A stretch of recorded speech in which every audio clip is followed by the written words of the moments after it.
So the first thing we talk about in the theory of music is what is a chord.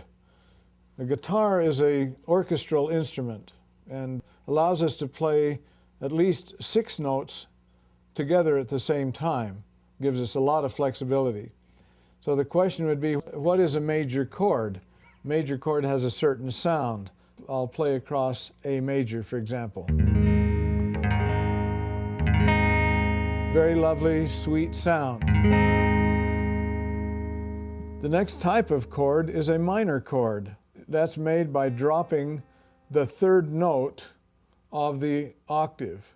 This is the 3rd note, so we're going to drop it by 1/2 step. Now we're very grim and very thoughtful, very moody, very sad, tragic compared to a major chord.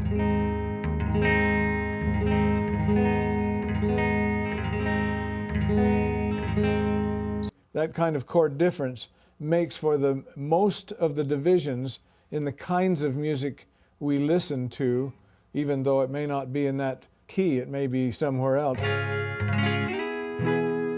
So there's your major chord, here's your minor chord. Then we come to the 3rd type of chord of the 4. That would be a diminished chord.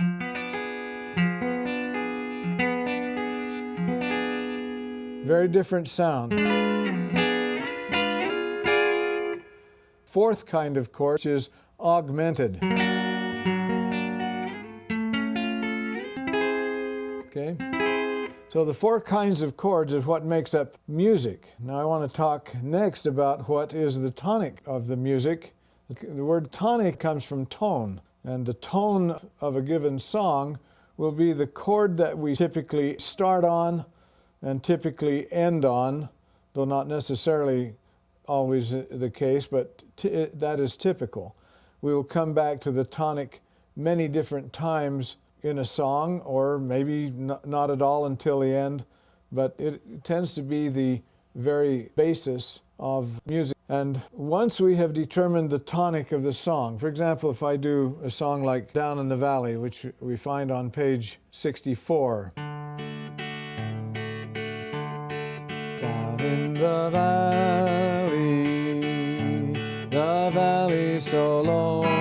Now I changed from the tonic to another chord, but when I finish, hang your head over, hear the wind blow. I've come back to the tonic, so I started with it and I will end with it. In the nature of chords, there are 12 chords that form a family, and this family of chords can be found in the pages of the book, page 22 and 23 and 24, and on these pages you see various families in different keys. There are 12 different keys, since there are 12 different notes, and each of the notes can form the basis of the tonic chord. And so these families are, when you see them, here you have a graphic display of those chords. You have the tonic, which is in the center on the 2nd row, and the subdominant is to the left, and the dominant chord is to the right. These 3 chords make up almost the entire basis of about 85% of Western European music. Especially the folk songs and the kind of music that is popular will have these 3 different chords as the basis, and you won't need anything else.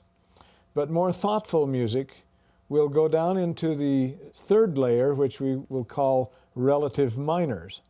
And these relative minors, there are 3 of them, and each of the tonic, subdominant, and dominant chords will have their own relative minor. Up on the 1st row, a recent innovation, which came in after the black or the accidental sharp and flat keys were added to the system of music, you now have parallel chords where I can change the major chords of the tonic, subdominant, and dominant to minor chords of the same name.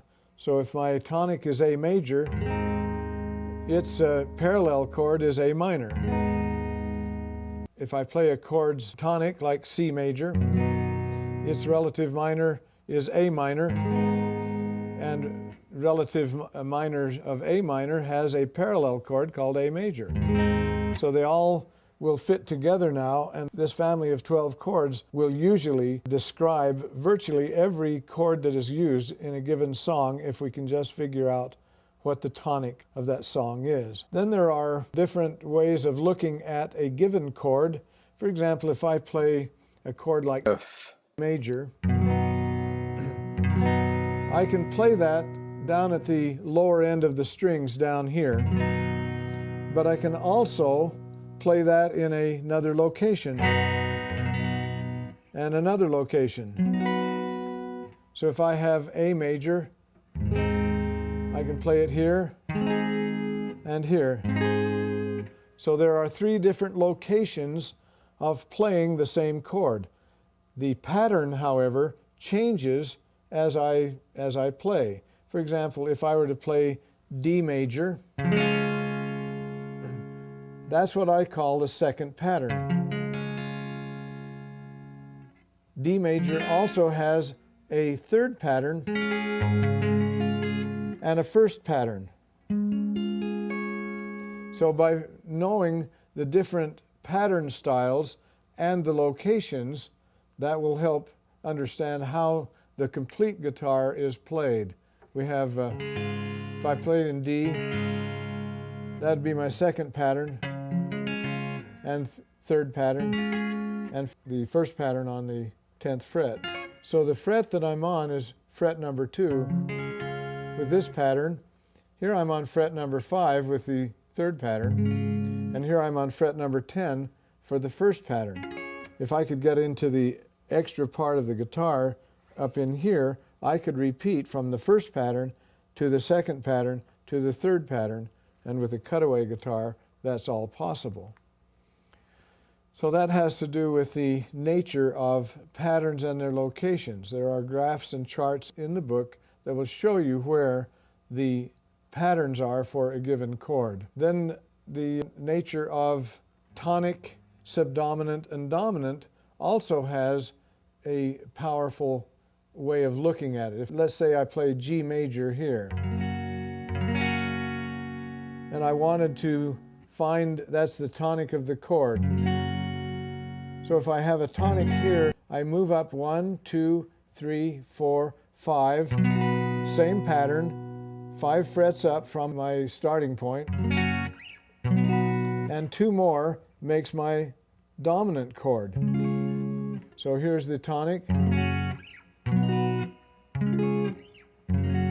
and with the understanding of how tonic, subdominant, and dominant work, and the fact that each of these patterns, like the first pattern, has yet another location in the second pattern, and the third pattern, I can play tonic, subdominant, dominant in virtually any location on the fretboard that I want to.